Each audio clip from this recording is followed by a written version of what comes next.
that Bismillah, they don't need to even write books for themselves. People write books about them. So that's the case with our sage of the evening, Rabi'a al-Adawiya. She was not an author. She did not compose books and talk about her own self, but she was so extraordinary that she's mentioned by many, many scholars throughout history, and even she's mentioned in among non-Muslims as well for how unique she was, radiallahu anha.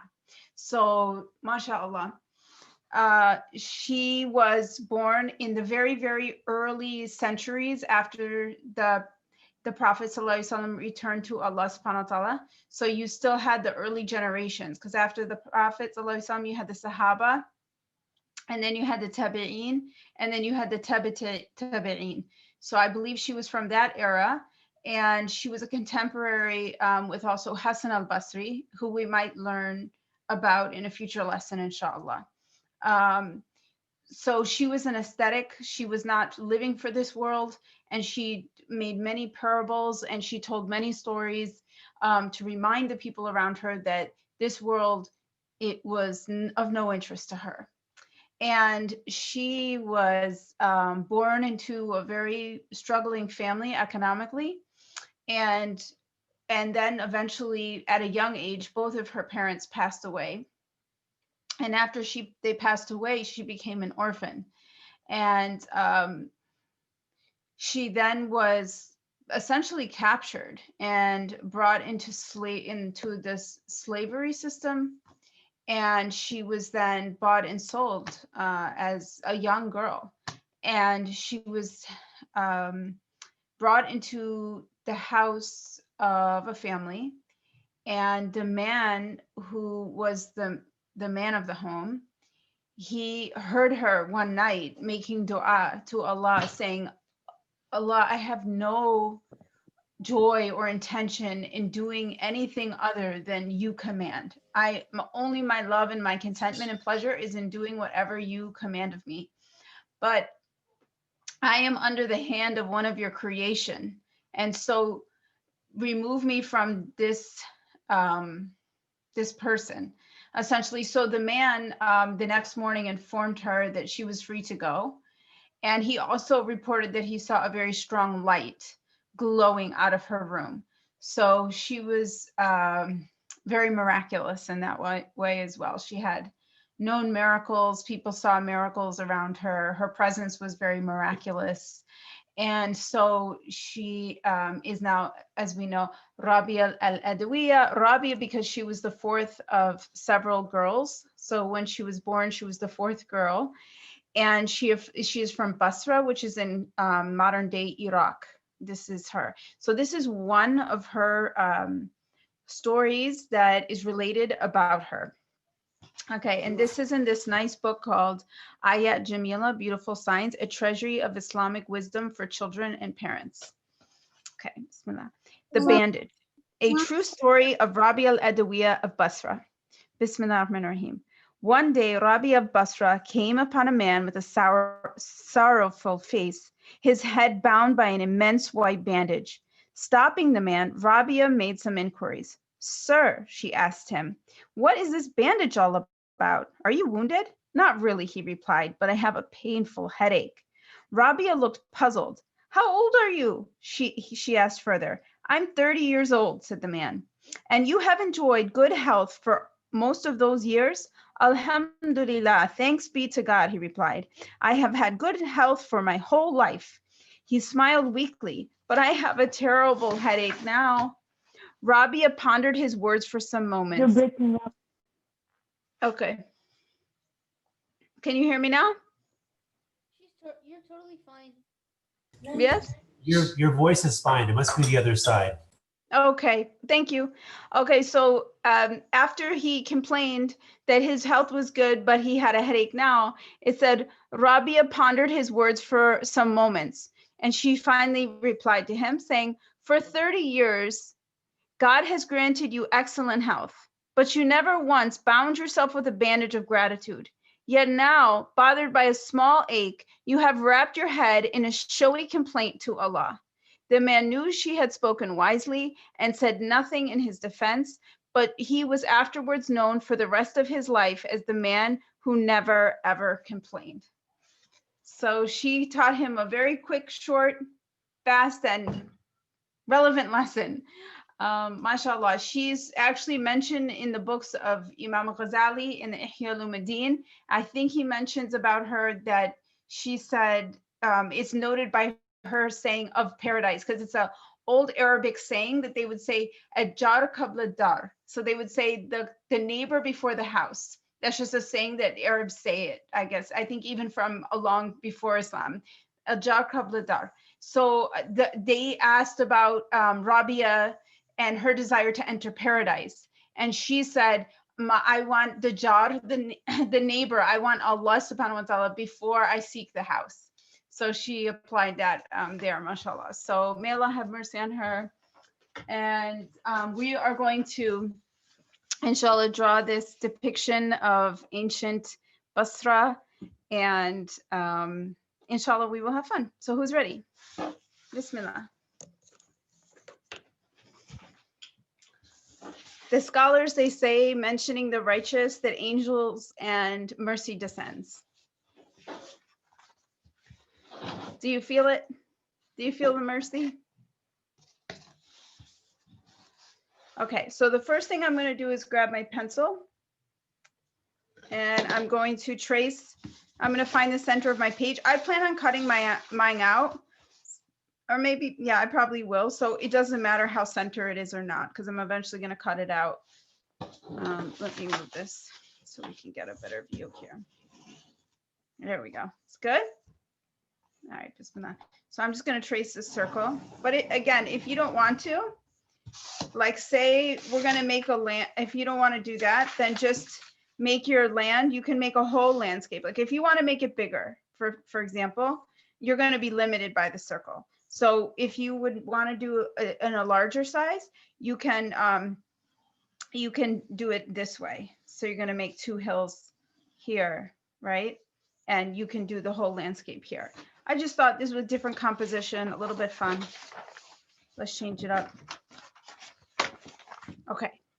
So once you have your circle, say Bismillah, or you have your layout that you're ready for.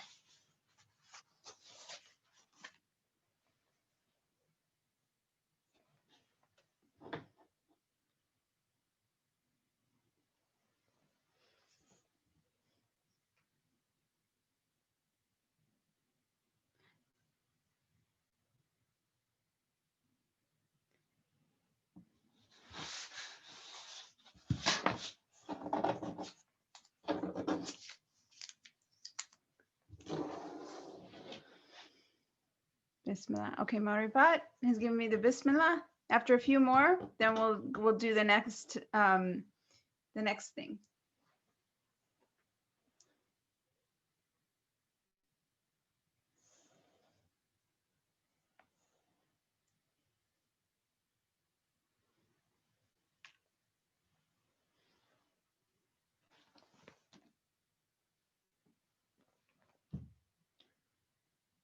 Good, good. Everyone's in place. I see you. You all look ready. But no, I didn't say Bismillah. Okay, I didn't say Hajjak.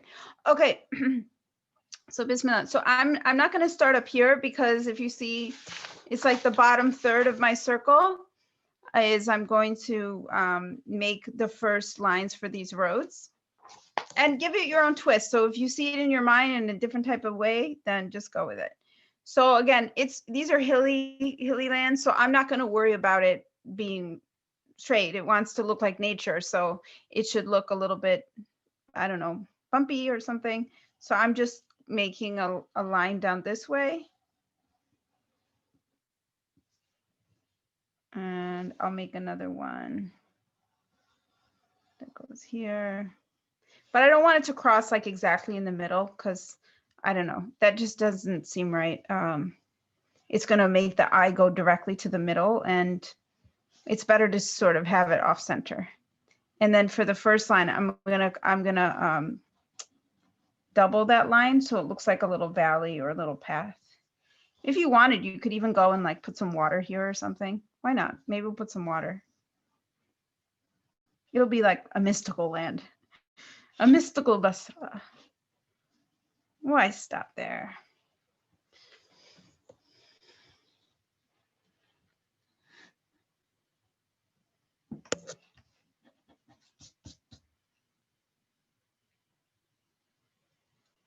Oh, good. Oh, it's cut out already. Look, and that's a nice big circle. Looks like you can make a big one. You got your circle? Excellent. Yes, you are ready. Yep.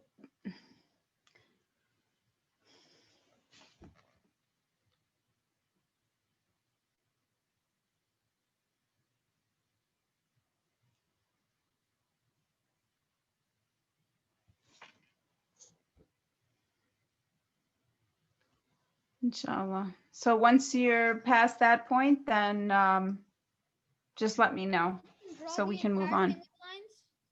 I can't hear you. Can you turn up your volume? Can you hear me? Yeah, it's a little better. Uh-huh. We can draw our line. We can draw lines across the entire circle. What do you? Yes, yeah, from side to side. Because this is like the road or the ground. Okay, that makes sense. Mm-hmm. Sure. Look, this is the example, so you can see the idea behind it. It's going to be the same idea.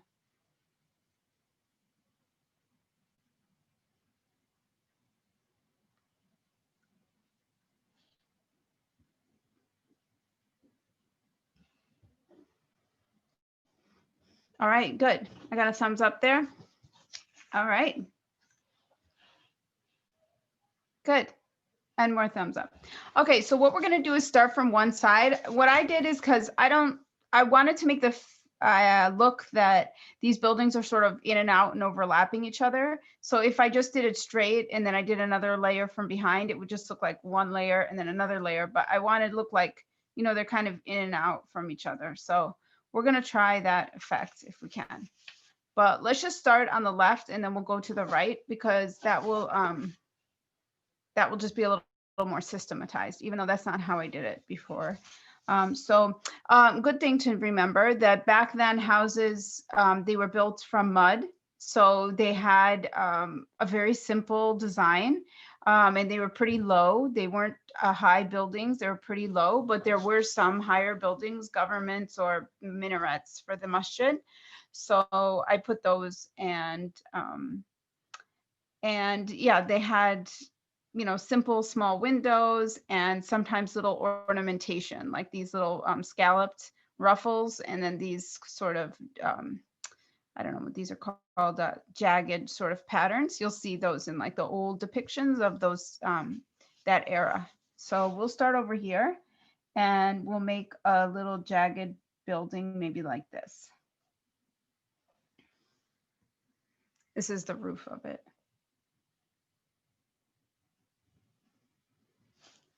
And down like that.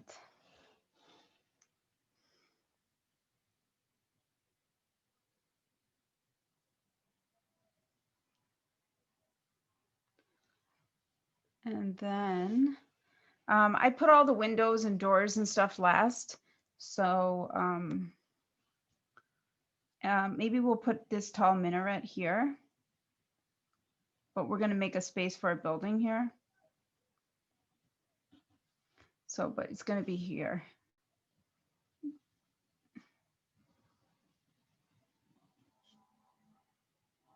And you can make your minaret dome different, you know, how you see it. There's many styles and then from here, I want it to kind of look like it's going over this minaret. So I'm putting this line. So even if you have a line here from the minaret, just go over that line. So it's going to give you the look that, you know, this house is kind of overlapping on the minaret. Like there would be a little road right here. And then I'll make another little house like this. And like that. It's very simple, but I'll just change it up with the roof so it doesn't look the same level as this.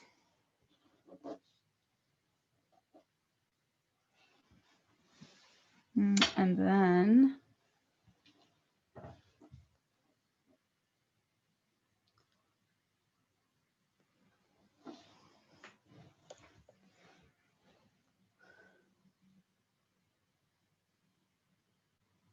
okay, I'm just looking for some faces to see.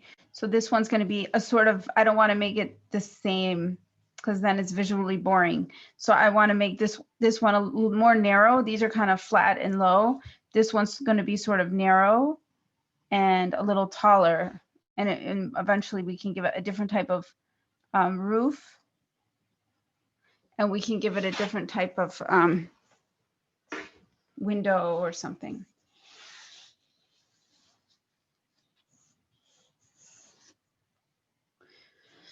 And actually the homes, because they were literally hand patted together, like they were molded with mud. So people built them with their hands like, so sometimes they were a little bit wonky. They weren't exactly so precise. So that can be part of the charm of it. It is part of the charm of it. Now, a lot of houses, all the parts are pre-made. So you just click them together and it's pretty standardized, which is good for like safety. But actually clay homes and mud homes are extremely comfortable. They stay very, very cool in the summer because they deflect the heat. They don't absorb all the heat. And it's because especially in those countries, it's very hot, but the humidity is lower. So I live in New York, for example. New York is very humid. It gets muggy. So that's a very difficult kind of heat. But in the Middle East, it tends to be very, very hot. The temperature is much, much hotter, but it's not humid. So then if you're in the shade, you're fine. Really, you feel fine as long as you're under the shade. Okay, so now we're going to make another sort of more central building over here. We'll just make it like longer. So make it like that. This is just the first layer of our city, and then we'll put some behind. Sorry, what'd you say? I don't have much space on my paper left. Oh, okay. So now if you've done the buildings, then you can just add some in the back. So just wait a second until we get to that. And then you can also add, some buildings that pop up from the back. So if you've done that, that's totally fine. So we're going to have another one that's sort of from here.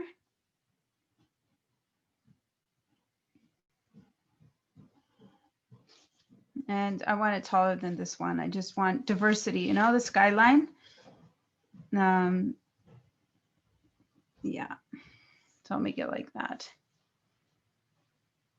And this one over here, I guess I made like a slanted roof. I did that, and then I put another one in front of it. And then this one, I just made another one. Sorry, I just went through that really fast, but basically you can just make those shapes, basically square, and this is a slanted roof. And then I'll probably add some more minarets poking out from behind. So, the rule is, we've been through this before, when something is close, it looks taller. When something's further, it looks smaller. And it also looks fainter. The color, it looks more distant. So I'll put another minaret here.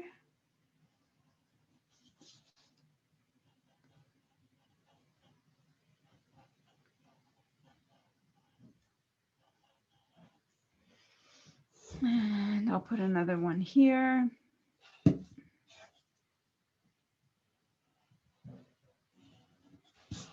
And if you are so inspired, this one's a little too thin though. Let's see.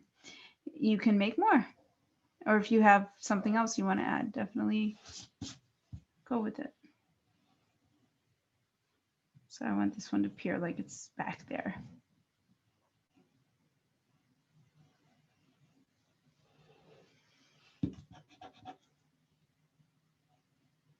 It's hard to believe that these tall, tall minarets, people would walk up them, 5 times a day. I think the muezzin had really good lungs, right? Probably because he would walk up so many stairs and he exercised his lungs so well.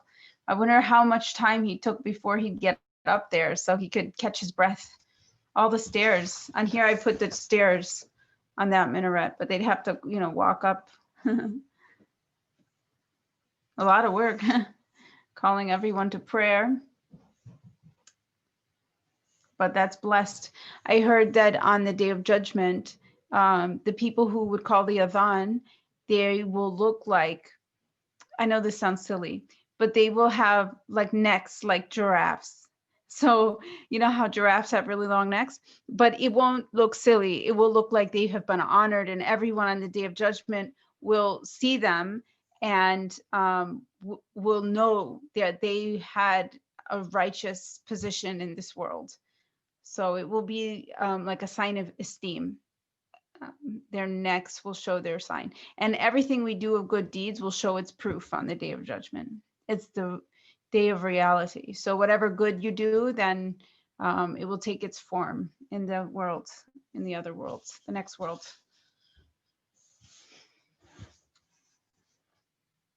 All right, so if people got their shapes, give me a bismillah if they have a basic shapes, and we'll just go in and get some details, huh?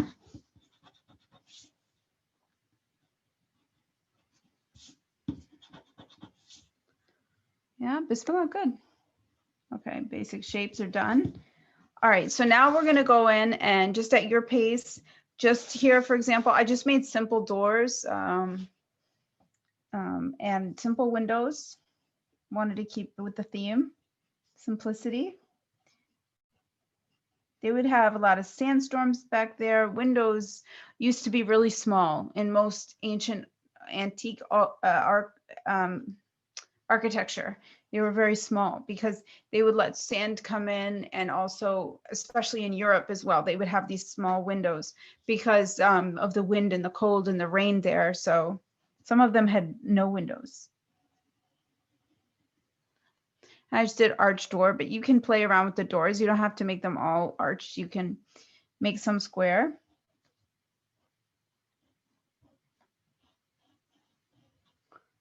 And I think I'll make this like that. And you can add all sorts of ornamentation because they definitely did. You can see that they would carve it, they would engrave it. Painting, not so much. That was just not something that they would do, is like add a pigment, because the paint like we have, they didn't have, but they definitely had earth pigments and things, and they could dye their mud and everything, but they didn't do that. That wasn't part of their city style.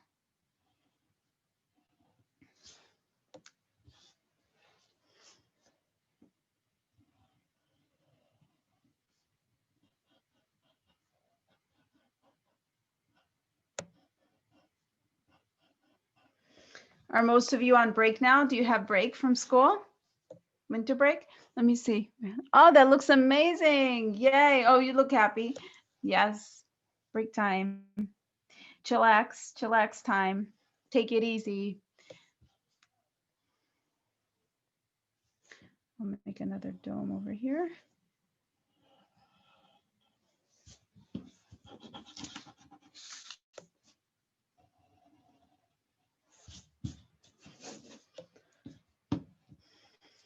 I might put another building behind some of these. So yeah, you can go back and put another layer of buildings if you want. Drawing is like writing. You know, writing stories is so fun because you can create any world you want. You can create any character that never existed. You can describe their face as a way of a face you've never seen. You get to name them. You can have them go on an adventure. You can give them problems and you can take away their problems. That's the thing. The writer can make its own story, and drawing is like that too. So drawing is visual storytelling. So you're telling something with lines and with color and with shapes.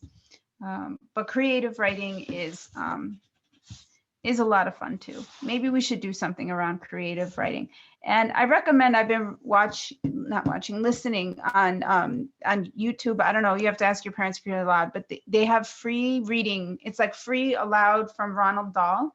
You know, the one who wrote Matilda? Well, he wrote a lot of good books. And they're just really entertaining because you can just sit and listen to the stories together as a family.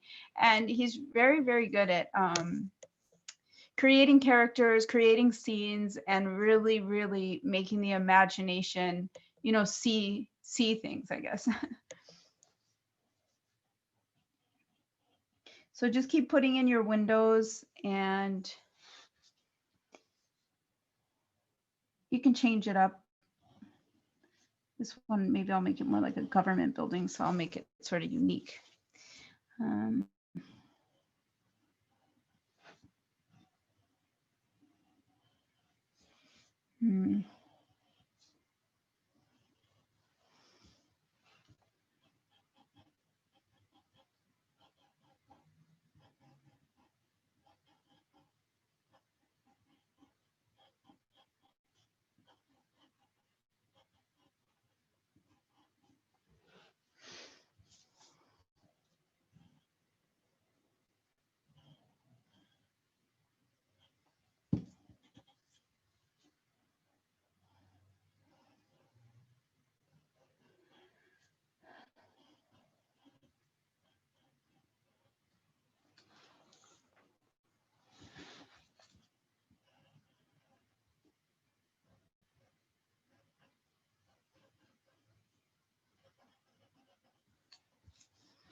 Good. So I put in a bunch of windows, and I'll give it some, you can give it some more details, some patterns.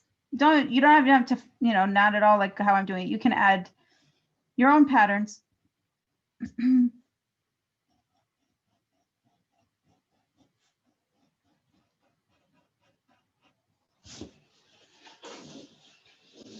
Okay. So now we have our main landscape, but we want to put in our stars. So tell me when you, oh, actually, I didn't put in my stairs or ornament my minarets. I put these polka dots on the minarets, and I don't know what that's about, but hey, why not? It's my world. I can make polka dotted minarets. Why not? So I'm going to actually put those stairs in it.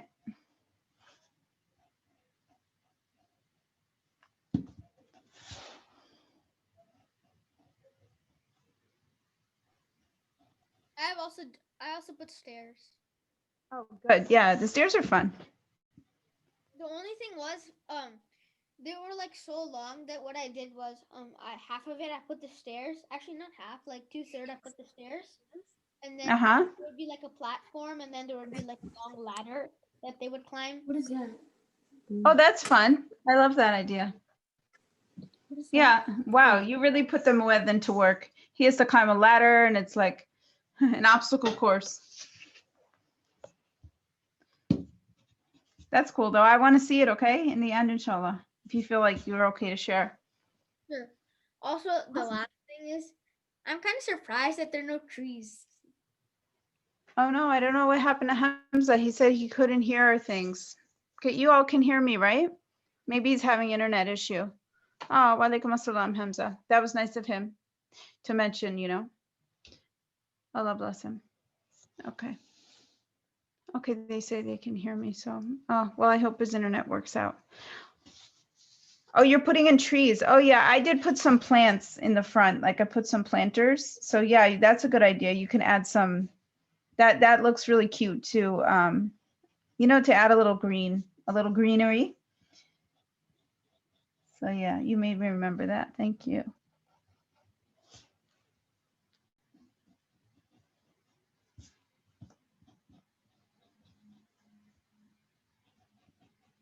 Yay.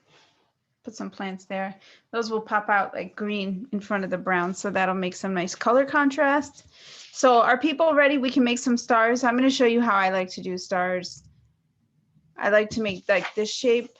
Whoops. This shape.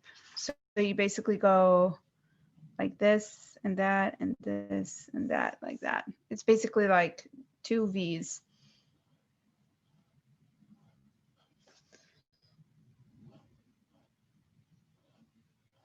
Like that. And just put them random places until your heart's content. So many millions of stars. They say if you put your fingertip up to the sky, that little spot, wherever your fingertip is covering like millions of stars. Wow, because they're so far away. They're so far away. You know, like Mercury, right? We take 365 years to get around the sun. It's 365 days. It takes 365 days for us to get around the sun. And we're rotating. So that's why half of the year, you know, it's winter, and then that's why we have 4 seasons in general. But then it takes Mercury, which is the first planet close to the sun, 88 days to go around the sun. And it takes Neptune, which is I think the 8th planet. It takes 132 years, about, if I recall, because it's so far away. So think of the distance. Mercury takes 88 days to get around the sun, and the size of the sun is so enormous. You know how many, does anybody know how many Earths could fit inside of the sun? Like say the sun was a bowl and you could put Earths in it. Guess how many Earths you could fit inside the sun? 1 million, correct? 1 million. That's right. You can put 1 million. And that's why we call it our solar system, because the sun, we rotate around it. And it also, its heat creates the force. It's the force which basically keeps everything heated and in balance. So I don't know why I'm talking, because we're talking about stars. So that's how we got there. But outer space is pretty fun. Maybe we should do something on outer space, huh? Did anybody watch the conjunction? It was like the planets. Was it Jupiter and Saturn? Yeah, it was Jupiter and Saturn. And they were in line for the first time. And do you know how many years it was? I don't remember how many years. 60? Was it 60 years? Yeah. So they were completely aligned. And I read an article from Islamic history that that there was a great conjunction during the birth of the Prophet Muhammad sallallahu alaihi wasallam. And as we know, the people of the book, before the Prophet was born, they knew that something happened that night because they knew the sky very, very well. So when they saw that happen, it was part of their previous prophecy that these things would happen in the sky. So it was actually part of the destiny. When the Prophet was born, these things all aligned in the whole universe at his birth. Okay, so what I'm going to do first is peace and blessings be upon him. I'm going to first go in and just do my yellow first, because I want to I like it when it looks like inside the houses are glowing because there's candlelight in there. You could even put some candle lights in the windows if you want. Because they didn't have electricity then, so it was all lit up. Or we can think it was from Rabi'a al-Adawiya's light and her miracle that everything was all lit up, because they say that's what happened to that man.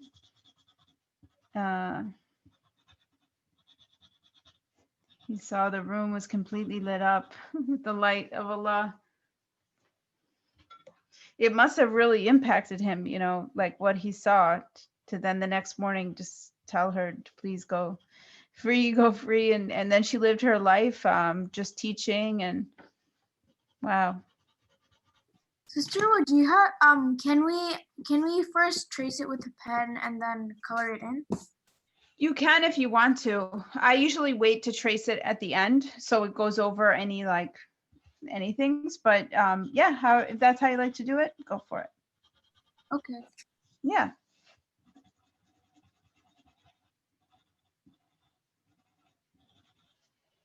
And I'm going to do my stars yellow. Are you gonna have programs in Ramadan? That's a good question. Actually, wow, you asked a good question. I was thinking about that, because I was thinking about when would be a good time. You know, nighttime people are busy and they're long days. So will there be time? I'm not sure. I have to think about it. What do you think? What do you think would work out if I did that? Do you think that people would have time for something like this during Ramadan? Maybe we can do it like once a week. Yeah, maybe once a week.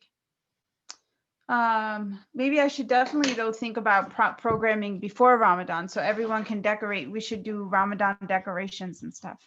That would be fun. So we can help our family have a festive looking home for the season. So I'm gonna grab, I have a few colors of brown and tan, and I'm gonna use a couple of them just for some diversity. And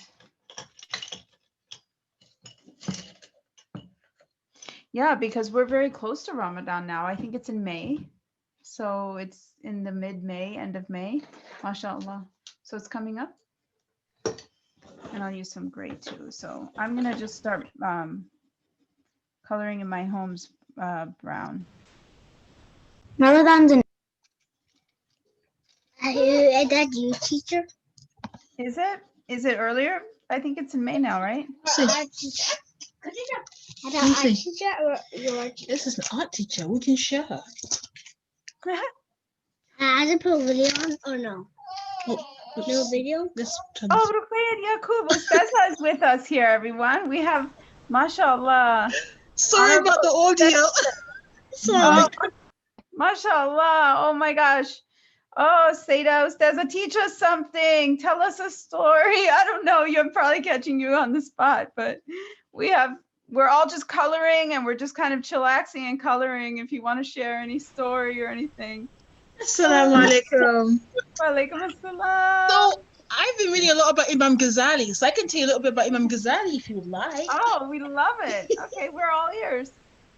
Okay. We have a book. Oh, that looks nice. I've seen that, but I don't have it. That looks great. Yeah, it's a nice book. So, oh gosh, Read it. and I'm not gonna read. Not, I mean, I could read from the storybook if you want, or I can tell, whatever you Is prefer. this the storybook? All right, Is this the bismillah. storybook? Bismillah. Hi. All right, okay, let's Is this see. the storybook? This is it. Sorry. Now, would you prefer I tell a story or read a story? Let's see. Okay, student choice. Make your vote in the chat. Tell or read. Use the word tell. Use the word tell or use the word read. Let's look at the chat and see. Mhm. Tell. Oh, okay. Yes. All right. How people said I should have known. Okay. So, I'm going. Okay, bismillah. Let's do the story. Allahumma salli ala Muhammad. Allahumma salli alayhi wa sallam. This is so exciting to be with you all. Thank you for letting me come and tell you all the story. MashaAllah. We're so lucky. My children are making lots of noise, so I'm very sorry. Sorry. I should go get a scarf for me. All right. Sorry. Now, all right. So, a long, long time ago, Go get me. MashaAllah, this is about actually 1,000 years ago. a long time ago. There was a man, and his name was Muhammad, and he was known as al-Ghazali. And he was a brilliant man, highly intelligent. He was so intelligent that learning things was really easy for him. In fact, his teacher, he was such an intelligent man that he was made when he was studying, his teacher would put him as his assistant. And sometimes he would have him actually teach, and he would just listen in. And he was just a brilliant teacher, brilliant. He just understood things so easily, mashallah. However, he had a problem. And the problem he had is that he loved hearing people praise him. You know what praise means? In case you don't, praise means when someone says, hey, what a great job you did. How smart you are, how intelligent you are. So he loved hearing this. But he realized it wasn't really a good idea to love being praised.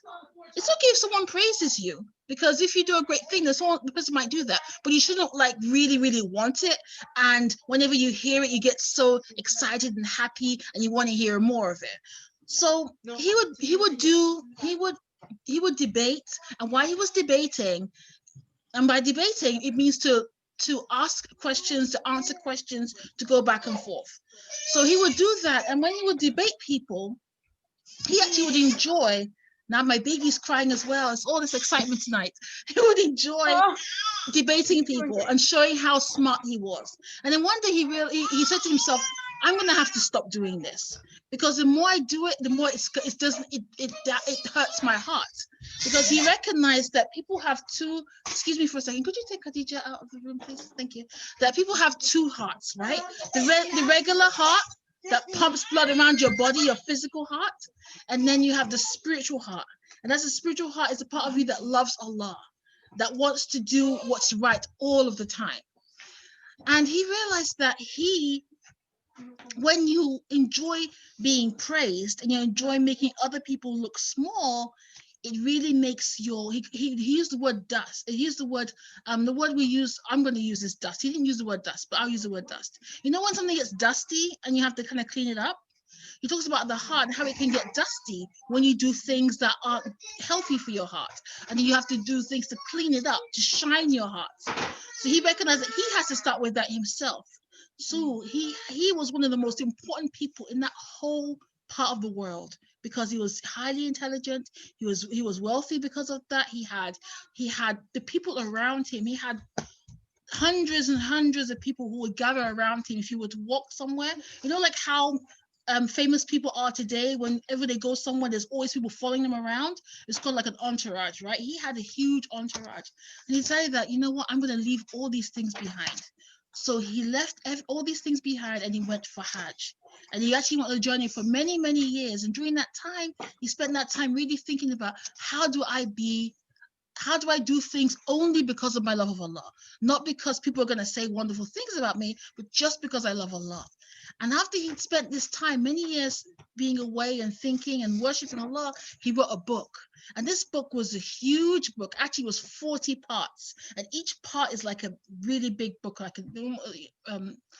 And the book I was showing you was one of them, but it's actually a children's version of the book.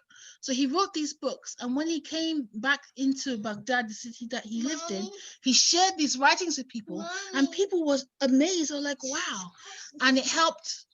Oh, sorry. If I had planned to do the story, I would have done things differently. But anyway, my dear sister I love so much put me on the spot. And because I love her, that's why I'm doing the story with all my loud children. Anyway, mashallah.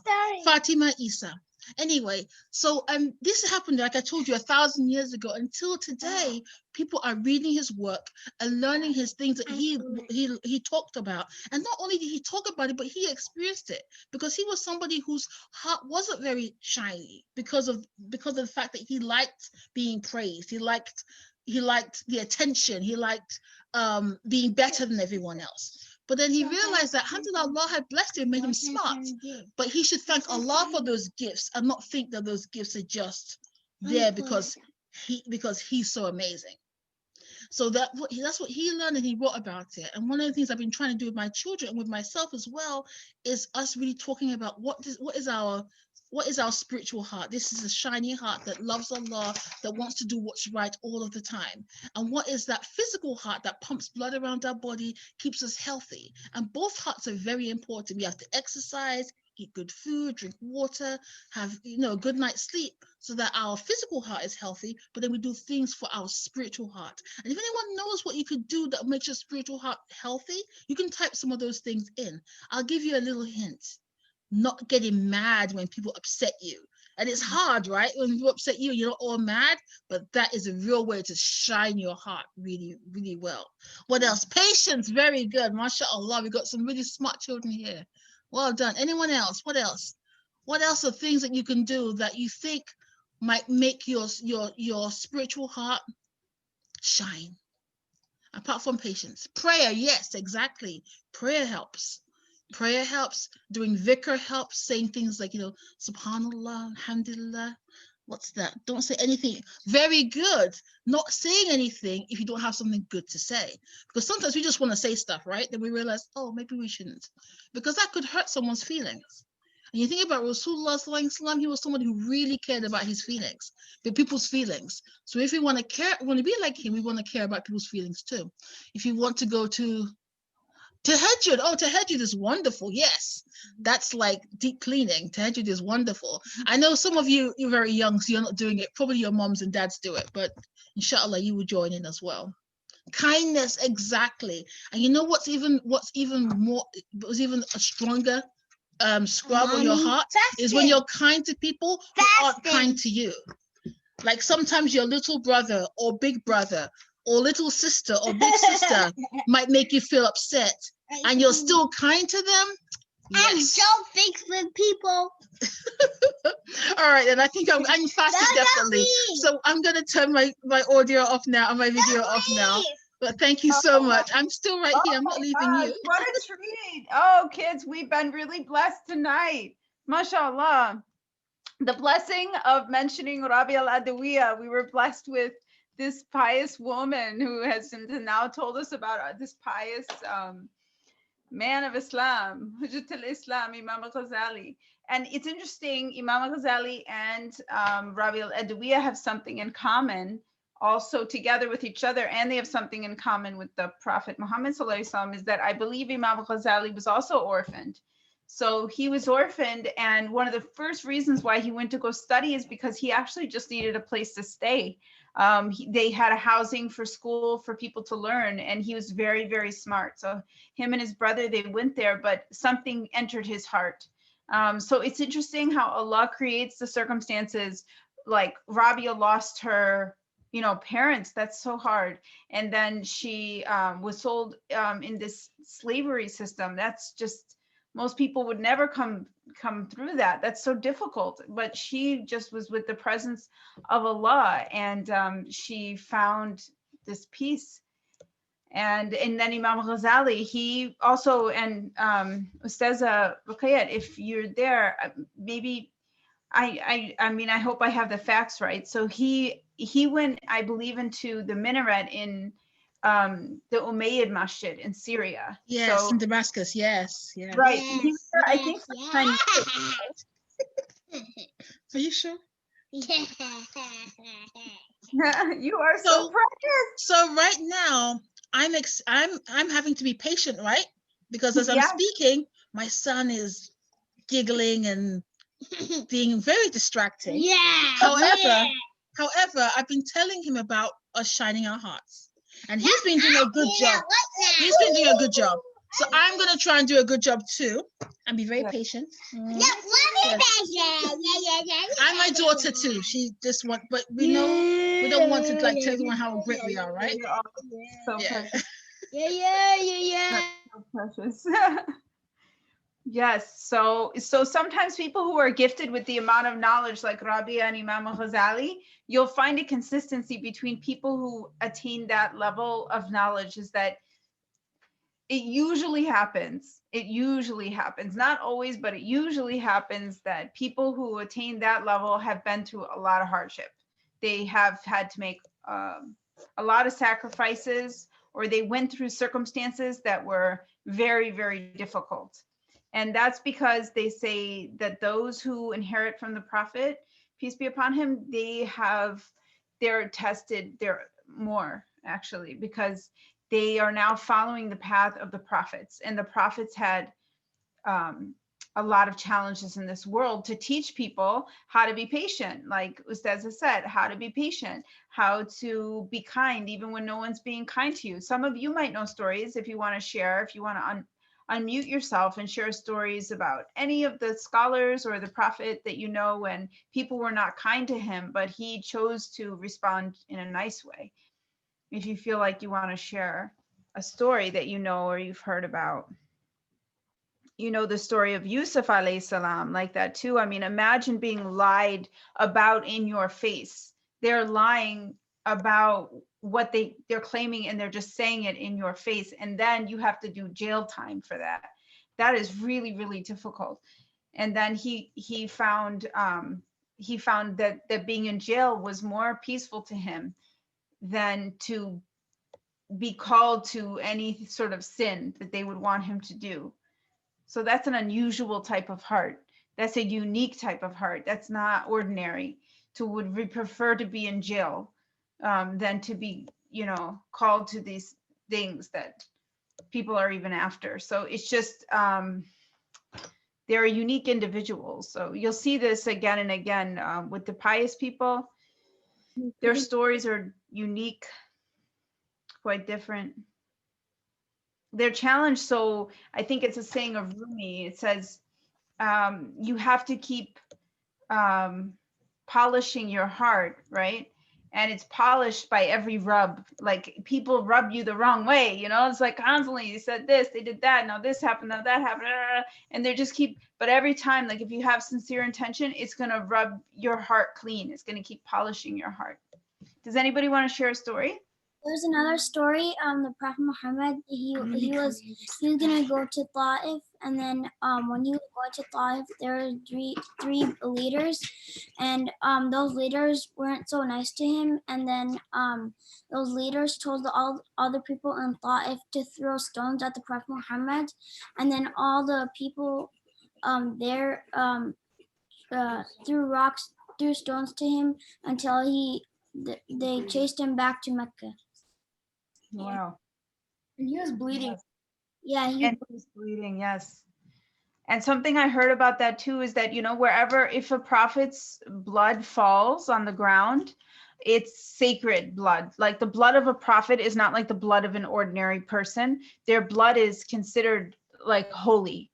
They have holy blood. I don't know what to say, but it's so sacred to Allah that the Prophet ﷺ would not let his blood touch the ground, because if the Prophet's blood touches the ground, that place will be cursed. Like that, those people they will get retribution for that. So he was so merciful, even in that time when he was so treated so poorly, but he still didn't want them to be punished. So he held back his own blood from it falling. And he also made dua for them, right? That is the time of the very famous dua. It's so beautiful. If anybody knows it, or they can Google it, or they have a book, and it's very beautiful, and it's the dua of Nur. And Allah, the Prophet ﷺ, he says in it, I believe it says,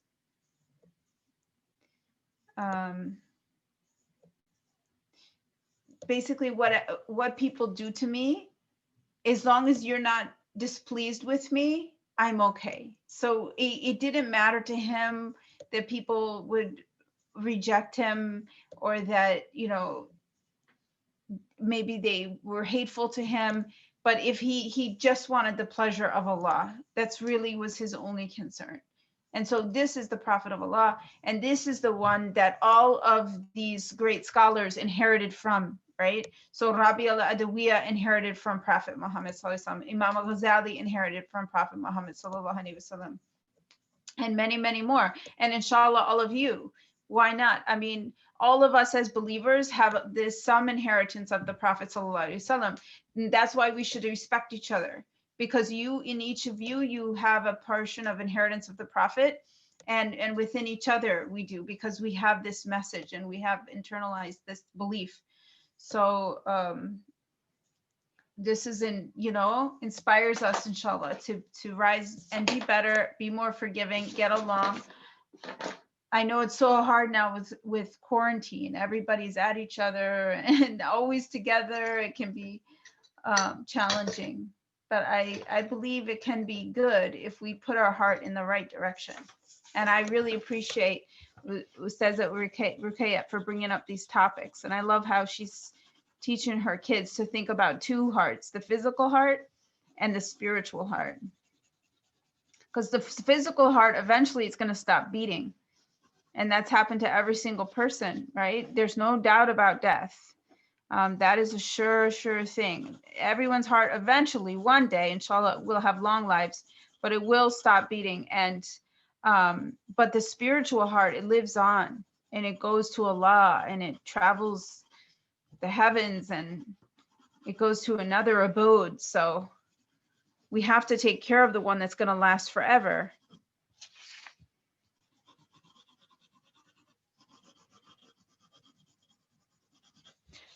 So this composition, I just want to do the ground here, and then we're going to cut it out. And if we feel like it, and if you want to, you can paste it onto a background.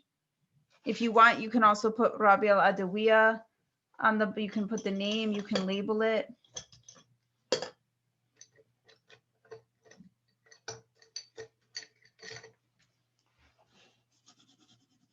Oh, this is green. Looks like blue.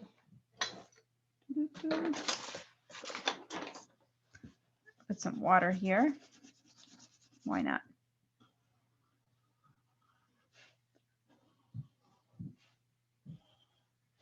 The title for Imam al-Ghazali is Hujjatul Islam, and a hujjah it means a proof of Islam, because he attained such a rank, you know, in the knowledge that he is like a witness of Islam.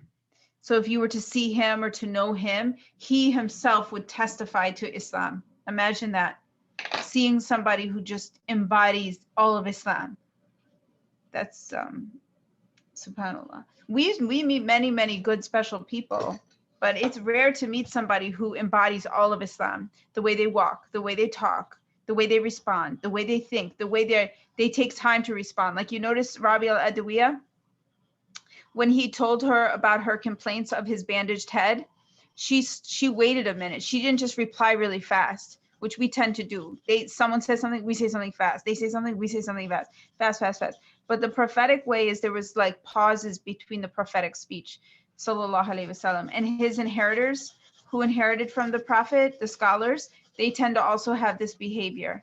They pause before they speak.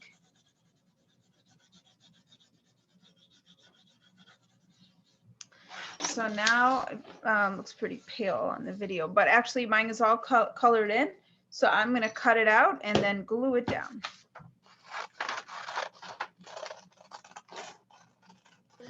This is the city of Basra. I'm seeing some of the work of the artists here. It's so beautiful, mashallah. You got MashaAllah. such amazing students there.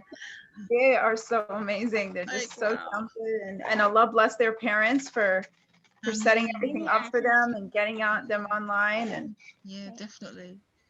yeah, make families, mashallah, Allah Mubarak. I hope sometime, you know, Ustaz Ruqayyat is an author, and maybe you can come and you do read your book. And I don't know, do you have a craft around your book that you do? I know it has crafts and things in it, but is there a particular craft? Do you ever do workshops? So there is a craft. You can actually make a Quran or a special book bag.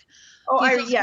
One of the things we learn about in the story is that the sheikh that I wrote about, in his culture, they would have a special bag for their books when they were studying. Like, you know, guys, you have a backpack when you go to school. They would put everything they use for studying in a special bag separate from anything else. And they would keep their Qurans in a separate bag as well. So he had a really beautiful handmade one. So students can get to make their own if they want to, using maybe a canvas bag and decorating it. Or if you want to be really fancy, you could actually do a bit of sewing and put it together. It really depends. There's different ways that we adapt it for different age groups. But yeah, that's something. So I would love to, inshallah, one day will happen. One day, very soon, one day. Very inshallah. One day is too far away. It has to be soon. What do you think, guys? Wouldn't that be cool to have your own handmade Quran carrying bag? How special would that be? I would love to have something like that. And then, you know, the book itself has... Ruqayyah, it's nice to hear you on here. It's Nadia Seychadine. Oh, mashallah. How are you? Oh, wow. We go back. Yeah. Oh, yeah. My name is Khawaja because the kid's last name is Khawaja, but I heard your voice and I right away was like, I know that voice. Oh, yeah, so these are two of my children, mashallah. My screen is off. I don't have my scarf or anything, but okay, yeah, I was barely had mine on when my daughter just put the video on, so mashallah. Yeah. I'll get to wave to you. Oh, mashallah. Sweet back. And this one is for everyone as well. For all the great kids over there. This is when we put the video off because everyone's getting too excited. No. Yeah. Video off. That's so nice. Look at how the hearts are connected. Wow. How cool. So now that I mounted this, I don't know if you all are at this point yet, but I think I'm going to make like a scalloped ruffle around it. So just to give it some border. So I think I'm going to make something like this. I have this gold pen, but if you have a marker or even a pencil, like a colored pencil would be, or crayon, I'm going to make a ruffles that goes around Why not?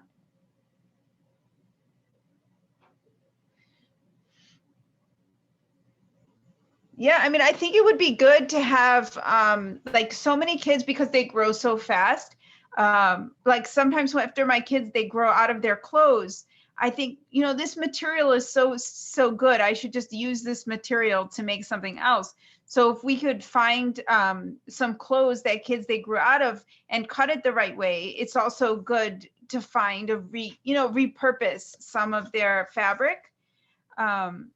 You know what? And- That's a great idea. And Yes, maybe we can great do it for their Islamic studies classes. So that way they can use their backpack for their academic classes that they're doing, you know, online or hybrid or whatever the method is. And then the special books that they use when they're learning about the Prophet ﷺ, or they're learning about how to read Arabic or to practicing their reading can be in another bag. And that bag can be a bag that they make themselves and decorate themselves, and they put up in a special place in their bedrooms. And Yeah. then each day when they use it, they can just pull it down, use it, and then put it back up safely. So I would love to do something like that, inshallah. Oh, inshallah. Okay, so we'll talk about that and we'll set that up, inshallah. I would love that too. Yeah.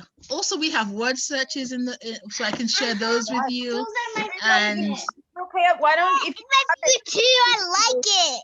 can you put a link in the chat to your book so people can purchase it?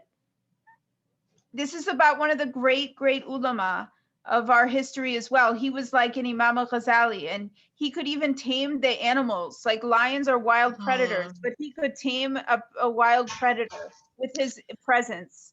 And the thing about him is one of his books actually was modeled on Imam Ghazali's book, but instead of being a huge 40-volume work, it was a 1-volume book. So it kind of like summarizes the key teachings in each book. So and he wrote a number of books.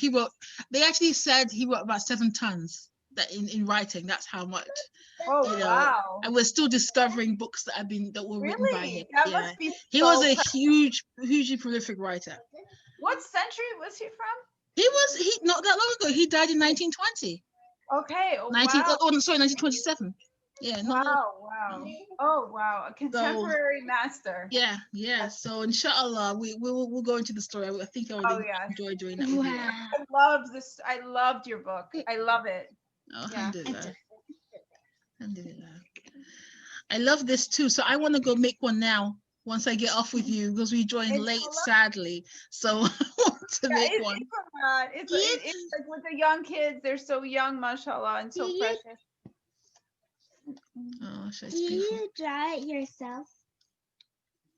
Yes, we all drew this together right now. Actually, I want to let the kids have a chance to show their art. So if anybody wants to turn on their camera and show it, because after that, I'm going to close the meeting out.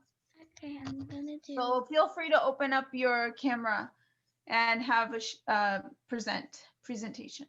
MashaAllah. Good job. This is mine so far. Marvelous. Really, wow. Those are so good. I didn't finish mine. This is just how it looks right now. I'm just Whoa. Cool. Wow, those are excellent. Wow. Yeah. Make sure you have your moms posted in the WhatsApp group, okay? So I can keep a record too of all your amazing arts. MashaAllah. Wow. That's beautiful. I feel like the most blessed person in the world tonight. I had this amazing artist. I had this guest speaker. It was so incredible. Amazing children. MashaAllah. So you all have to make dua for my children, please. Since you all are here. Usman, that is piece beautiful. that is amazing. It's so mashallah detailed. It looks like a real Amazing. Wow. So how old are you all? Because I'm just wondering if I can do this myself. I'm 10 So- years old and I'm Umar. How old And are you're you? 8 years old, you said? Whoa. My name is Umar and I'm 10. Hold on 10, there. mashallah. Mashallah. Really, mashallah. Wow. Khawaja. I'm 7. my I'm Uthman and I'm 7 and I do that. Subhanallah, wow. So, you know what? We need to create some children's books from this beautiful art, you know? Yeah. Inshallah. Maybe you can just like show me how this gets done, because bookmaking is like, it seems like I don't know, hieroglyphics to me. I just don't know where to start. It seems like too hard. I don't No, inshallah. This is beautiful. I see Alias and Alisa's. Sorry, my eyesight's so bad. Alisa's. I see. Who else is that? Yahya's, mashallah. And then Those is that Hafsa and Asia? Jeffrey. Excellent. That is Wow. beautiful. Okay, yeah. See that? Oh, mashallah. What's your name? I see the one. I see the name Khawaja, but I know your name isn't Khawaja. That's her last name. Yeah. Yeah. Anyway, that is really beautiful. I love how many of you did this where you outlined the artwork so you can really see it. It's really shows. It's very prominent now. I'm just taking over your class. I'm going to stop talking now. Okay. I love it. Are you kidding me? It's great. It's great. Harris, what about you? I don't see you. Are you there? I think he said he was going to show his, but Yep, I'm done. I'm really close to be done. okay, but you want to wait till it's done, right? Okay. 2 more minutes. All right. 2 more minutes. Okay. So we're going to wait to see Harris's and then we're going to close the meeting. But wow, you all did amazing. Why should you close the meeting? I was going to say something about Harris's response about making dua for those in need. Was that what he said? I didn't comment on it earlier. That is a really good point. Dua in time of need. Yes, because sometimes in need and abundance. Because sometimes when we need something, we remember to make dua, right? But when we have everything we want, we sometimes forget. We it's do. important to make dua, to thank Allah, and to appreciate our gifts. So yeah, those are great points, mashallah. That is right. Oh yes, Maripot, where are you? I want to see. Oh, I thought. I want to see yours. Oh, let's see, mashallah. Mashallah is beautiful. I didn't finish tracing it with a pen. Okay. Oh, hold it up a little closer. Oh, that's marvelous. Oh, wow. Maripot, I love your look. It's so good. You know, Maripot is one of our award-winning artists from our Masjid Nabawi drawing competition. And she's mashallah. My sister did it in... Oh, that's your sister? Wow, yay, sister. That's so good. I love the colors. It's like each. Wow. It's really beautiful. Yeah. Wow. So you get to have a lot of fun every week with all these great kids. MashaAllah.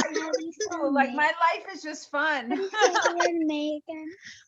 May. Yeah. Let's pause there. They said, like just, I get to connect with the most precious people, which are children. And I get to do the thing I love, which is art. So I just feel so blessed. Alhamdulillah. Ready.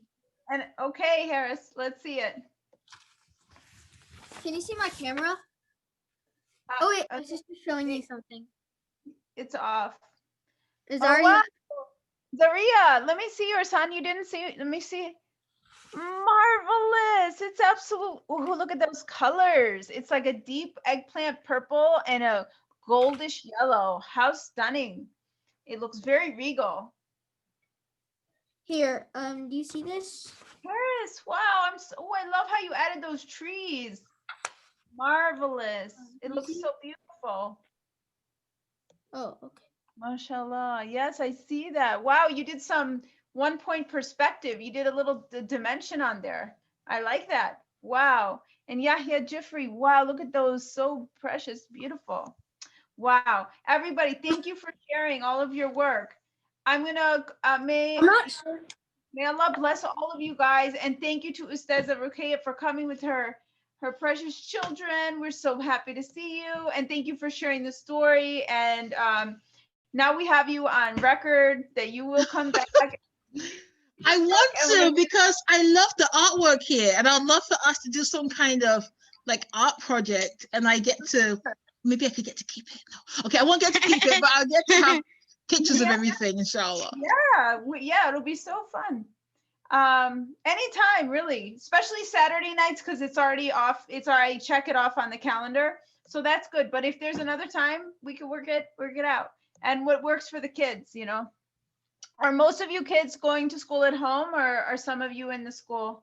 Everyone is home all day long, every day, mashallah. Oh, Every day, mashallah. Every day, mashallah. That's the song.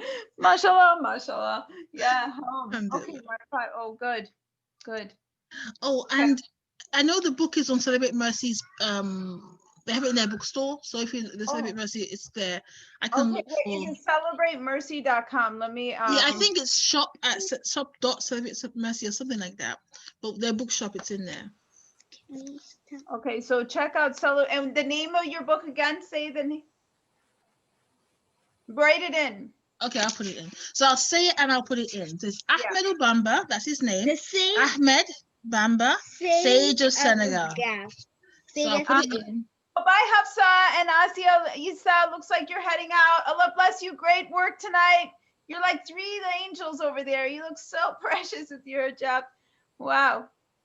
Okay. Thanks for coming. The previous class, I did not show my art, so I was Let's see. Oh, isn't that beautiful? Look at that Did you quilt. finish it or did you? I remember everyone named it. So did you come with a name for it? Okay, we'll find it and put pictures to the WhatsApp group. maybe geometric. I love it. Geometric beauty. It's gorgeous. Thank you for remembering to bring it so we could see it. Yeah, it's right. It was on the wall. That's why I remembered. Oh, I'm glad. You keep it close. I do that too. After I make art, I usually keep it around for a few weeks. I feel attached to it. It's hard to let go. Yeah. Yeah, no, because art is like an extension of you. You put your soul into it, yeah? Yeah, I do too. That's why. Yeah, for sure. I see that. I see how hard you work, mashallah. I see how you focus. So it's Ahmadou Bamba, Sage of Senegal. Senegal is one of the great Islamic cities of West Africa, right? And it's a thriving society where people are still doing a lot of worship, and they're doing a lot of praise and dhikr, and there's a lot of spirituality and a lot of heart cleaning over there. So it's a good destination too, because it's a lot of countries are going through a lot of political turmoil, but I think Senegal is doing okay. I'm done with my picture. So we could, oh, look at that. Oh, wow, is that yours, Isa? It's Hafsa's.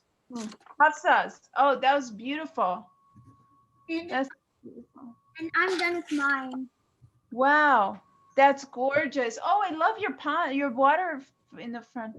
Wow, all of you really put your hearts into it. It really shows, doesn't it, Ustaz Ruqayyah? There's the heart presence. It just pours through.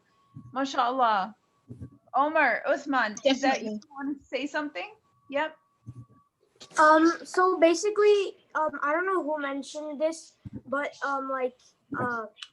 someone was talking about like putting trees into the drawing, and that gave me an idea. So I added some like cactus over here. Oh, I love that. To meet the theme. Wow, I really like how you used a really saturated color. So you have a bold contrast and then you put a cactus. I like that because that's a very like Middle Eastern plant. Excellent. Genius, really. Yes, Aria. Whoa, look at those colors. I'm loving those colors. Yes. All right, my beloveds, I'm going to close the meeting. I'm so blessed to know you. I say something. Yes, I'll see you next time, inshallah. I don't want you to. Assalamualaikum. I don't want you to close up meeting. Assalamualaikum. Take care, everyone. Stay healthy, stay safe, stay strong. Pray a lot. Heart. And thank you to Ustaz Ruqayyah. Thank you.